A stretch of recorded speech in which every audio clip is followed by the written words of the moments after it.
Hello everyone, nubkeks here and welcome back to Nubraids. Hope you're having a great day. And today we've got some news. This is going to be the third video today, or the second video, and there's one after. So I appreciate you guys if you're watching all the content. Uh, yeah, we've got actually two different summon events, one on Thursday and then one for Friday, Saturday, Sunday for the Champion Chase. That's part of the Fusion. So here we go. Let's just dive in. Let's break it down. So on Thursday, the 15th of May, that's tomorrow, there will be a progressive chance event, 15x, for faction unities, and then an interesting mix of void legendaries. This is only for 23 hours, guys, so this is not for long. But we've got Vizug, Teox, Bolland, and Aragaz from our regular shards, then Sulfurion, Grazur, and Tumisia from our voids. Now, for the void shards, for me, there's a clear winner, and that is Sulfurion. So Sulfurion for me is the definite winner for the voids. Grazur is really good. In fact, they will all help you massively in Faction Wars. Grazur, AoE provoke, and the increased resistance, very clutch, and he'll do great damage, AoE and against bosses. Tumisia with the AoE burns and the AoE stuns is going to be, again, really helpful for higher stages of Faction Wars hard. They're both good, but I think Sulfurion stands above as just being a great character, because not only does he place burn AoE, but he instantly activates it as well. And he also, by the way, gives you turn meter 5% whenever a burn debuff is placed. One really strong combo is him with Gizmak, right? Because Gizmak puts burn on all of your champions at the start of the fight, unless they've got, 4-piece feral or immunity set or whatever. So Sulfurion gives the whole team 20% turn meter because there's 4 burns. And then he comes in, and because he places a 3-turn burn, whereas Gizmak only places I think Gizmak only places the 2-turn burn. I'm actually just confirm that, so I'm not spreading false news. Yeah, 2 turns. Sulfurion comes in with a 3-turn burn. So then he should turn meter boost you again. So he's this incredible turn meter booster. And of course, what do burns do? Bonus damage to Stone Skin. So it absolutely rips through it. And especially with the Incinerate Blessing. The Incinerate Blessing is ridiculously strong. Arguably the strongest arena blessing in the game. Like, it's kind of crazy. And at 6-star, it can mess with turn meter a ton. That has a negative effect of triggering Marius counterattacks. But if Marius is banned, or if you have Marius on your team, or they just don't have Marius in whatever defense it happens to be that you're attacking, I mean, Marius is not going to be in every single fight. Then 6-star Incinerate is just kind of busted, honestly. Like, it's so good. This guy's crazy. He also has AoE Revive as well. And, he's giving you shielding. He's doing... does he heal as well? Yeah, he heals everybody as well by loads. This guy, I think he's incredibly good. I think he's super, super good. And 109 base speed is great. So he's a really good champion. But again, he becomes so much stronger with the 6-star soul. He really thrives with it. Now, we come to... That's my thoughts on them. And these other voids are good. They're solid enough. I would say Sulfuria number 1, Grazur number 2, and Tumisia number 3. So 1, 2, 3. Tumisia does empower. So I think, does she empower Marius? I think she does. Double check. Tumisia, where are you?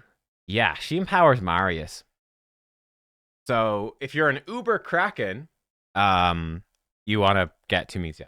Empower Marius, but normal people don't need to worry about that. Then we come to these are all really good. So Vizug, you guys know I've got not only one, I don't just have one, I have 2 Vizugs. In fact, he was my second duplicate for the Ogren tribes. I pull Vizug like crazy. Vizug, I've really not used him, but for Faction Wars hard, he suddenly is an absolute god. This guy, he's ridiculous. And him plus Stock the Broken, we chatted about it a lot during Stock's Fusion. The combo there, it's insane. Oh man, this faction is actually really easy because of it. Because he's putting out burn and poisons. He also gives you a huge amount of healing with 3 faction allies, like a crazy amount, alongside increased speed and debuff manipulation, etc. But particularly, why is he so strong for Faction Wars? Your burns and poisons do more damage. So I ran him with Gerda and with Stock, and you're going to see it during the Faction Wars series. You do more damage for every burn and poison on a target, and this is a crucial one. Burns and poisons placed by allies cannot be removed, stolen, or transferred. And there are multiple difficult enemies in Faction Wars Hard and multiple difficult bosses that can transfer debuffs back or can cleanse them off, remove them, whatever. This makes this really good. It's, it doesn't matter if there's an Elva on the enemy team and you're not able to crowd control her for whatever reason. Like, you can't get past the Jingwan once you get to like stage 9 and stage 15 and higher, stage 21. Doesn't matter. They're just going to die. They can't do anything about it. These faction war waves just die. And the bosses, likewise, will just die. So he's phenomenal. So Okran is, I think, going to be a pretty challenging faction. He's worth considering for that. Now, Teox is definitely the best one. Let me put Sulfurion up here. Teox, and I'd rate Teox higher. Teox is definitely the best of these. He's sort of part of the big three. The big three faction worth being Fina. Her big downside is manual play. Teox, he's incredible, and he's a bit more auto-friendly. You just have to preferably manually use, like for clan bosses, you manually use his A2 a couple of times to get the 50% attack, and then he just spams his A1. But yeah, Teox is one of the big ones, and then Volcanos. They're the big three. The three best. So yeah, Teox is absolutely worth pulling for if you're close to Mercy. He's phenomenal. Huge AoE damage. I do think Lizards is going to be a pretty difficult faction as well. One thing is, Lizards is a bit lacking in like big single target damage. So I think you fight the purple boss pretty early on in Lizards, and it's actually quite tough. I think it might be the stage 7 boss. Like, I was almost considering maybe I build up Ichi of all things. Yeah, I don't know. Probably for me, I've got Lazarius, so I'm fine. I'll just Giga Charge Form 2 of Lazarius, and I'll be fine. But for other people, it might be kind of tough, honestly. So yeah, anyway, doesn't really matter. But, you guys know, Teox is insane. His A1 is what's really busted for so much stuff. If you're looking at the high-end stuff, why is he so strong? The A1, the ally attack. So Teox himself will do good damage, but it will also boost up your ally attack, their damage and his, by 10% for every debuff. It's a Mad Hatter-style ally attack. So you put him in a team with lots of debuffs and a really hard-hitting A1 champion, like a Ninja or a Toshiro, whatever, and they will just pump damage like no tomorrow. He's actually phenomenal with Lysanthier, the recent fusion, because he uses his A2 with the ally attack. But yeah, this is incredibly strong. So that's sort of what's going on there. And he's great for Arena, he's great for Siege, etc. Again, I've got a problem with Siege, actually, I do have to say, where like I get, like, let's say, oh, I've got Vizig and I've got Fina, right? I'm good for High Elf or Ogren, right? No, because I don't have the mythicals, so forget about it. Or what about a couple of the factions where what about, Lizards? I've got Lazarius, I've got the mythical. I'm good for Lizards, right? No, never touch it because I don't have Teox. So, yeah, it's a big design problem, really big with Siege, and I doubt they'll fix it. Ballin Freewalker, I think, is very underrated. I think this guy is really, really good. He comes in. I think he's, again, a great champion for Siege. He's going to be so strong for Faction Wars. I mean, look, what does he have?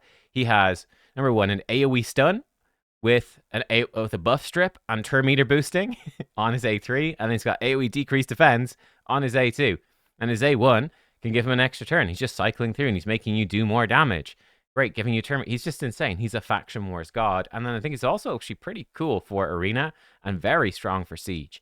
Very, very strong. But yeah, I mean, it's just exactly what you want for Faction Wars. He's just going to rip through the faction, though I do think Skinwalkers is probably fairly easy, because Marius is going to just do all the damage. So you're looking for support. Now, he does bring you some of that clutch support, the buff removal and the stun, and then even decreased defense to up Marius's damage. It's nice. And he makes the multi-hit stronger as well. Balance is pretty cool. And Aragaz, I like a lot. Aragaz is strong. You're going to find when you fight him in Faction Wars hard, he's kind of tough. Because if you don't stun the guy, he's immune to block active skills, cooldown increasing effects. So you can't, like, Fabian his skills. He'll still have his skills. But the counterattack, he counterattacks with this, and it can hit pretty hard because he's a HP scaling damage dealer. But he's pretty fun for some Arena stuff. I've seen some cool things with him in Arena, so I think he's cool. He's got a very fun passive. Yeah, when an ally kills an enemy, they get an instant turn. When allies or enemies die, your whole team gets HP, attack, defense, and speed stacking up. Great. He's got some real fun stuff attacking an ally. He's a very cool champion, actually. I think when I first saw him, and I still kind of stand by it, I think visually, he's only okay for me. I'm like, he's okay. It feels a bit messy. Like, he's got sort of like the tiger skin paint. That's cool. And he's got, I guess, a saber-tooth tiger skull. But I don't know, he doesn't have he's got He's got a bit of a tiger vibe, the Wild King. But then I don't know. I feel like his overall silhouette doesn't scream tigery at all. I don't know. I feel like I don't know. It just doesn't quite do it for me visually. Again, he's not bad, but I'm just like, he's okay, only okay. He needs some cat ears, like an anime girl, and then we're talking. Then we're talking raid. Anime girl skin for Aragaz, and he'll be insane. But I think he's super fun. So they are all of the. I think they're all reasonable picks. Like I said, Vizig is mostly just a faction war champion. He does have potential. He does have potential for future stuff in Ice Golem, potentially. Yeah, I think he's got a lot of potential, but he doesn't quite live up to it. Now, actually, I should also mention this is an end game perspective. If you're a progressing player, Vizig will be insane. Think about trying to do Spider on a new account. Imagine you've got Vizig placing AoE burns, AoE poisons. Throw him in with Ugo. Oh my god, he's gonna be Giga Chad. Yeah, this is probably more of an early player kind of look in. And you throw him in with Gizmak, and because he enhances Gizmak with the burns and all that, very good with Gizmak and Siege, etc. But yeah, again, great. I think you really can't go too far wrong, honestly. Yeah, progressing through the game, Vizig might be solid just for covering so many bosses and dungeons. But yeah, Teox is definitely number one. And then for me, probably Ballint and Aragaz fairly similar, both pretty cool and viable, and maybe Vizig, just a tiny, a minuscule, a millimeter behind them probably is all, because I do think he's actually come up a lot with Faction Wars Hard, and he's got some fun synergies moving forwards. So yeah, we'll see. So I think they're all good. Now, also on Friday, the 16th of May, we're going to have 2 events: 2x Voids, Epics Legendaries, and a 10x for Neves. Spear of Nyressa. She's a new Void Legendary, so that's pretty cool. The 10x will be 1 day shorter, so if you don't want her, then you can skip it. Though I think she's really good, so you probably should just pull when she's in it. But yeah, Neve, Spear of Nyressa. I think she's phenomenal. We've got 2 people have her already, and we got some good, some big ratings going in so far. Obviously, there's only 1 or 2 ratings, but I think she's very good. I was really impressed reading her kit. Her passive is insane. Block damage on all allies at the start of the round. So against hegemons, speed teams trying to nuke you, especially if you put her in 9-piece protection, there's a 75% chance the block damage is protected. And if your champions have lightning cage, there's another layer of protection chance to stop that block damage coming off. It can be very difficult for enemy teams to deal with that. A very strong Ghost Second passive, very strong anti-hegemon through and through. Then she also comes in with a heal, with block debuffs and ally protection. And I think this is cool because her A2 is a longer cooldown, 4 turn, but if the target has 50% HP or less, she always crits and she ignores 50% defense.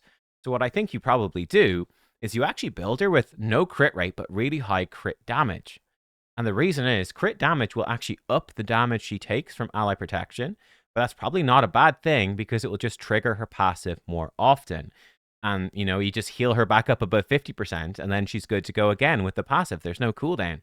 So she could potentially be like an Odin level annoyance of spamming block damage on her team, while also just protecting them from debuffs. And again, you probably have her in 9-piece protection. And yeah, she can probably then nuke pretty hard with this, right? She'll probably nuke quite hard because it's ignoring 50% defense. Against low health enemies, and you wait for Clan Boss, Demon Lord. You wait for Demon Lord, you wait for Chimera to be low on HP, and then she goes in with the nuke.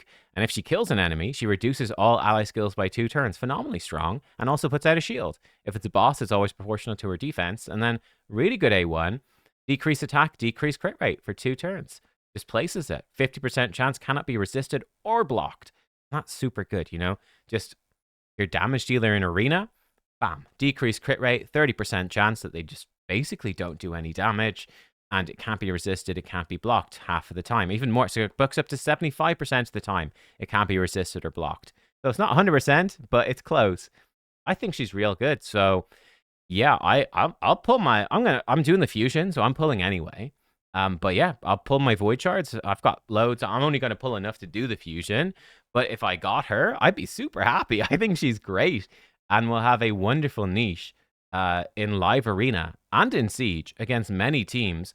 Yeah, just really powering up your go second potential. If you're not confident about going second, you think you might be smacked around by the enemy team, it's very difficult and very champion dependent, especially with the ever increasing counters to Stone Skin and Polymorph. Um, Very difficult to go second. Very hard. You're very reliant on, incredible champs like Galathir and Marishka, and they're even usually built pretty fast as well. Very hard to survive, and ever increasingly so. I think she's sort of a power creep step in the other direction of giving Go second a way to fight back. She's probably going to be very tough to fight against, actually. Um, Though there are a few champions now that can ignore block damage, like Thor, or the buffed. I might do a video on him over the weekend, the buffed Gallius. Yeah, so there you go.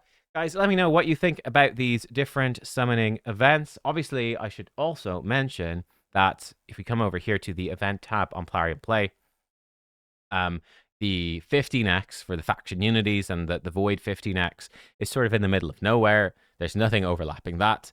But obviously the 2x voids with the 10x for Neve will be during the champion chase. So that's what's going on there. So yeah, and then moving past that, what's going to come up then? I don't know. I am curious. Like, will they? I'm curious if they give us a Titan event at some point, probably for Empress or for Lamassu Souls. That seems fairly likely. I think they could potentially give us a Titan event at some point for Polara Souls, but I think that's probably quite far away. Also, again, just looking at my stockpiles, I'm up to 33 primals. We're probably due a 2x for primals at some point. That should be coming up fairly soon. And I'm starting to build up a good chunk of soulstone, so I wouldn't be surprised to see a soul event coming up relatively soon as well in the next month or so. They're pretty frequent anyway.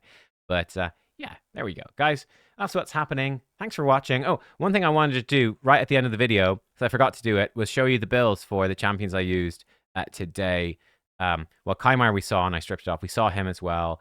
Husk we built. This is my Rotus build. And you can find all the builds linked in the optimizer link in the description if you want to check them out, and that'll be updated. But these are the builds I used. I forgot to show them off. Actually, we saw him. Bad Elstone Masteries. This, yeah, is like this. I was trying her in Hydra and Neutralize. Lamassu is like this. Probably going to rebuild her at some point. I'm very much considering building her as one of my fastest champions. I think a 6-star soul for Lamassu would be actually insane. So is that everyone? Hang on. Include the Master Vault. I think I've forgotten some people. It's because I've used them for Arena. Steefy, it's like this. Got the Wand of Submission now. Fabian, it's like this. Molten Deathbell could improve that, and the rest wasn't involved. Anything else I missed? Don't think so. Husk number 2. Nothing special there. Yes, we've got, of course, Umbral Enchantress. She's all. I think she has Chainbreaker. Why? Because this used to give accuracy at 2-star, I think, or something like that. Before they reworked the stats on blessings, that's why she has that. She's in really old gear. We'll rebuild her when we get to some higher stages, but they are the builds in case you want to see them. Thanks for watching, and I'll see you next time. Goodbye.